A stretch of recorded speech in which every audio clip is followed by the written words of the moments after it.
We announce to the public it is our invitation to our seeking justice. We invite all our members of the press and media to our struggle for a fair trial, which will start again on September 6, 2022, at courtroom number 1 in Silivri Penal Institution.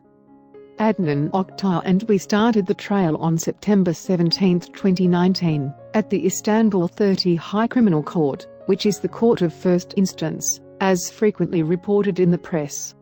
This trial process ended on January 11, 2021, with thousands of years of astronomical punishments. Then, the First Penal Chamber of the Istanbul Regional Court of Justice examined our case file, which consisted of 550 folders, for 15 months, and overturned the procedural and merits decisions in more than 700 items with a 400-page reasoned decision, and sent it back to the Istanbul 30 High Criminal Court. The fact that the First Penal Chamber of the Istanbul Regional Court of Justice dismissed the case with more than 700 items is clear evidence that the indictment against us is a fictional indictment, consisting of many unlawful and unrealistic claims and not based on concrete evidence. As a matter of fact, during our hearings that started on September 17, 2019, no concrete evidence was presented in the accusations brought against us. Many unlawful acts were committed by the Honorable Court, and none of our legitimate legal demands were accepted.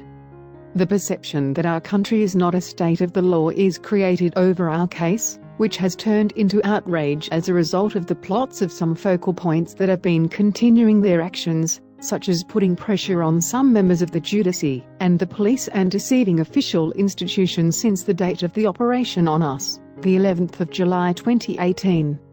This situation creates a distrustful and alarming appearance against Turkey and the Turkish government, both in the eyes of Turkish society and the international community. On the other hand, we would like to state that we will never compromise our faith as people who are loyal to national and moral values, faithful, obedient to the state, Kemalist, intellectual, patriotic and nationalist, and that we will continue our legal struggle to disrupt this game against our country. We are longing for a society where we will live happily and peacefully in unity and solidarity, and where love, justice, peace, and brotherhood will prevail. In order to achieve this, the courts must resolutely protect the fair trial principle while giving their verdicts. Turkey is a democratic state of law. It is not and never will be a country where appalling lawlessness can be experienced openly and recklessly. In line with this principle, we invite all our members of the press and media organizations to support our fair trial as well. Hope to meet you on September 6, 2022 in Silivri Penal Institutions Campus, courtroom number 1. With kind regards.